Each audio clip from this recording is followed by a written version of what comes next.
مع بداية طفرة جديدة لتصميم السيارات بمواصفات مختلفة في نهاية الثمانينيات، كانت شركة دايو الكورية واحدة من المهتمين بالتطوير في الوقت ده، وابتدت في إنتاج دايو ريسر بداية من سنة 1986 ل 1994 بتصميم اتعمل من الأساس من شركة أوبل الألمانية. واتطورت العربية دي بموديلات وفئات مختلفة، وكانت بتيجي تحت اسم دايو لانوس وشيفروليه لانوس وهولدن بارينا، واتسمت بدايو لانوس سنة 1994 واستمر إنتاجها لحد سنة 2011، وده مع استمرار نفس التصميم بالشكل القديم لدايو ريسر. ده غير إنها استخدمت كعربية سباق وأثبتت نفسها في سباقات الرالي، وانتشرت في الأسواق العالمية بشكل كبير خاصة في آسيا وأمريكا الجنوبية، وتميزت بتصميمها العصري والمميز في الوقت ده.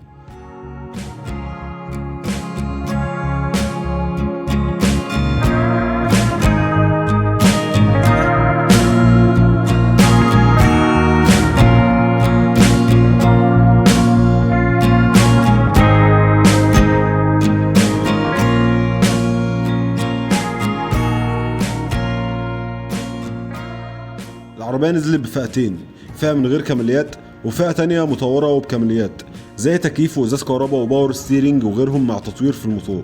فكانت بتنزل بموتور انجكشن وكربراتير، وللعلم موتورها هو موتور دايو لانوس، لكن طبعا مع تعديلات بسيطة. والموتور اللي نزلت بيه كان قوي واعتمادي بقوة 1500 سي سي، 4 سلندر دفع امامي 90 هورس باور، مع فتيس مانوال 5 سرعات واوتوماتيك 4 سرعات. وكان سبب كبير في تجربة قيادة مميزة للعربية على الطرق السريعة، لأنه كان مناسب لمواصفاتها اللي كانت بتيجي بارتفاع متر 41 وطول 4 متر و10 سنتي وعرض متر 45 ووزن 1100 كيلو.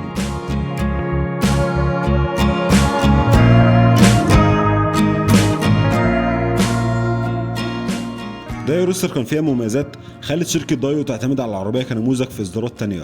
أول ميزة، فريسر تعتبر اقتصادية جدا جدا وموفرة للبنزين بمعدل استهلاك 6.5 لتر لكل 100 كيلو. تاني ميزة اعتماديتها، وده بسبب قوة موتورها وأجزائها الميكانيكية، فالعربية اعتمادية بشكل كبير وتستحمل معاك في السفر والمسافات الطويلة. أما تالت ميزة، العزل فيها كويس، أحسن من العربيات التانية كتير من نفس فئتها، يعني مش هتسمع صوت للموتور ولا حركة الكاوتش بشكل كبير. رابع ميزة التصميم، فبتتميز بتصميم خارجي وداخلي عصري، ودي كانت طفرة من شركة دايو من حيث التصميم والتجهيز. خامس ميزة سهولة صيانتها، وده بسبب أجزاء الميكانيكية الغير معقدة واللي بيخلي أي صناعي يقدر يشتغل فيها. أما آخر ميزة سعرها، واللي يعتبر قليل جدا في مقابل مواصفاتها وإمكانياتها. ورغم المميزات دي إلا إن في بعض العيوب اللي أدت لعدم انتشار العربية بشكل كبير في مصر. أول عيب قطع غيارها مش موجودة بشكل كبير، لكنها بتقبل قطع غيار بديلة بالذات من دايو لانوس. تاني عيب، عدم ثباتها واتزانها على الطريق مع السرعات العالية.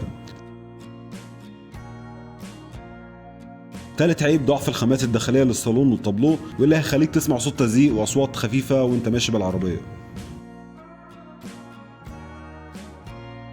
رابع عيب، وده في نظام التعليق، لانه كان متين جدا وبيأثر على حركة العربية، فهيخليك ما تحسش بالراحة، بالعكس هتحس بشكل كبير بالنار والمطبات. خامس عيب، اعادة بيعها سيئة، وده لان ملهاش انتشار في مصر. اما اخر عيب، واللي ما يعتبرش عيب قوي، وده لان العربية هتحتاج منك صيانة بشكل دوري عشان تدوس معاك في اي مشاوير بعيدة، وتقريبا الموضوع ده موجود في اغلب العربيات من نفس الجيل. طب في المجمل كده دايو ريسر تمام كده تجيبها ولا لا؟ الحقيقة أنا برشح لك العربية دي في حالة إنك قادر تتعامل مع عيوبها، وللعلم العيوب دي مش عيوب كارثية، بالعكس هتقدر تتعامل معاها بسهولة في حالة متابعة صيانتها بشكل دوري واهتمامك بيها. ده غير سعرها القليل جدا واللي بيديها قيمة مقابل سعر. ده كان بالنسبة لواحدة من عربيات دايو، وهكلمك عن عربيات تانية كتير. تابع معايا وما تنساش اللايك والسبسكرايب. سلام يا وحش.